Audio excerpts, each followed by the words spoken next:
welcome back to Pongs Garage. Today we're going to be reinstalling the hub or wheel bearing, not sure which one you're supposed to call it. There's a wheel bearing inside the hub thing of Huvudstadsjakten. And then we're going to do things and continue from there. So let's just get cracking. First we need to get out this sort of, what is it, copper grease, I think it's called? Copper multi-purpose grease thing helps prevent disc brake squeal. Okay. Well, whatever. Oh. Yep. So, I take a bit of this, and then...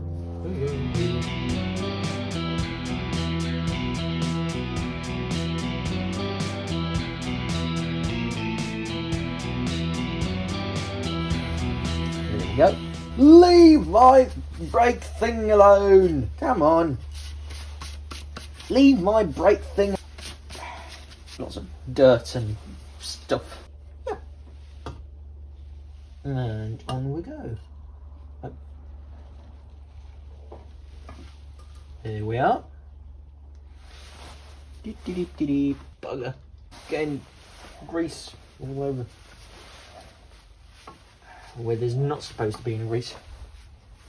Well, maybe there is, but I don't want any grease there. So I just don't put grease there.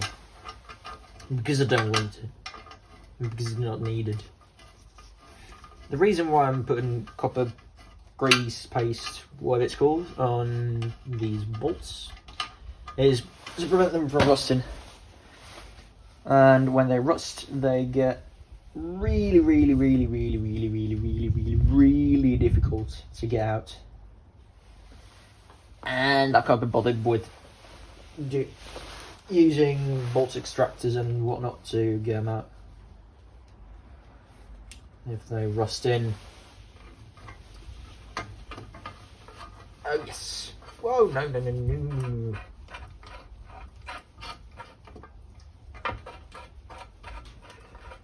Ah yes, and important to just press it slightly upwards, like that.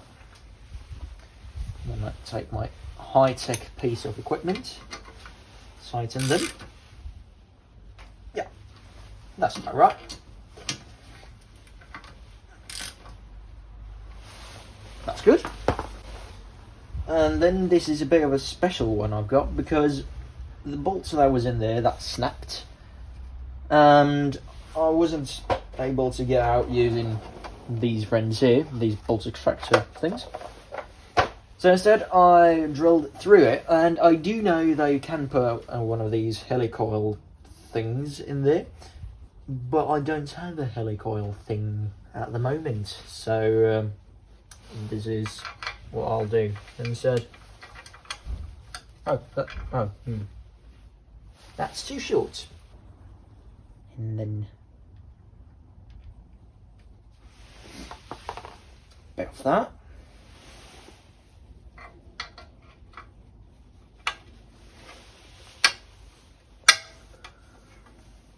And you probably can't see what I'm doing. Well, I know you can't see what I'm doing on the backside here, but it's not really interesting anyway. So just remove that. Get this one out, and we proceed to doing things.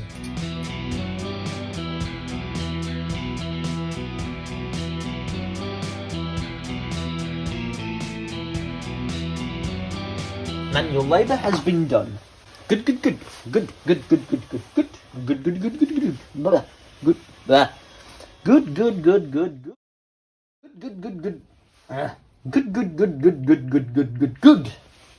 That, yeah, but whatever.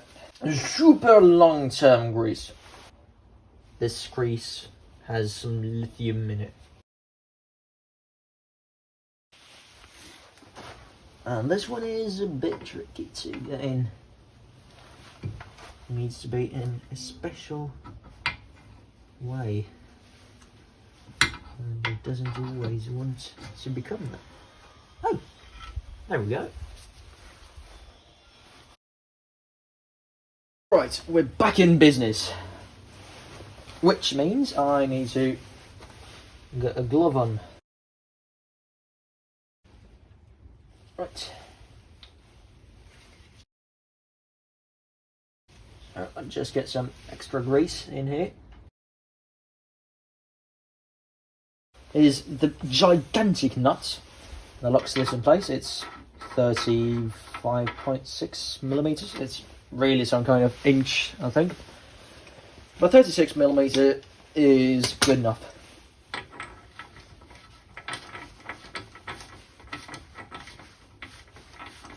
And is quite long. Oh, there we are. Starting by pulling with this one.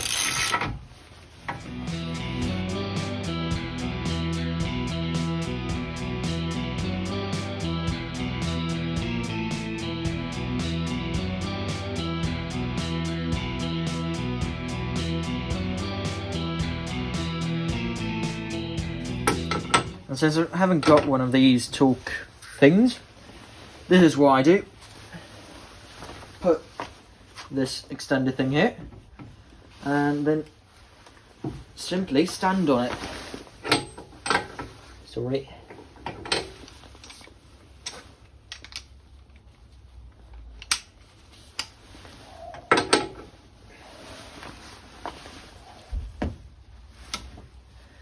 Extend it on.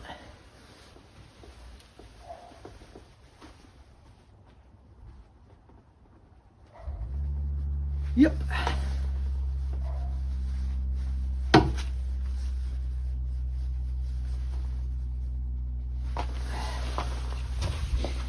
My whole weight's supported on it, so it should be good enough. It's a trillion Newton meters of torque. Don't actually know the torque for it, but it's a lot since it holds the wheel in place basically. So you don't really want it to be falling off or anything. Just for good feel. Do a bit more.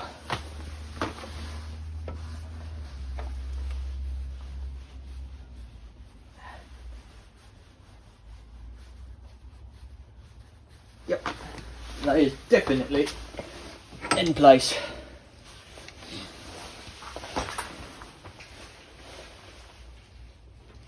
Then getting my beautiful grease cap, which says torque wheel nuts 65 foot-pounds or 85 Newton meters. That's for the wheel nuts.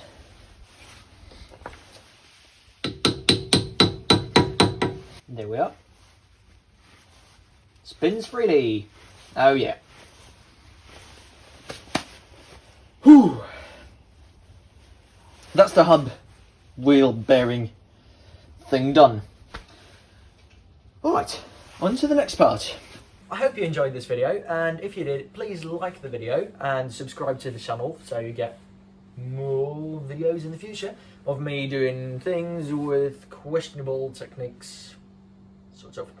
Yeah, anyway, if you did like the video, just like it below and do things.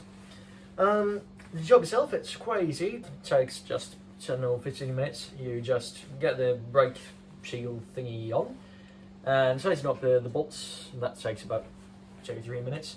Then grease up the hub, get the hub on, tighten the knot, well, 10 minutes basically, and then you're done. Then you need to put the brake disc and the calipers and all those sorts of things on after that, and also the wheel. Till then, have a nice day. Goodbye.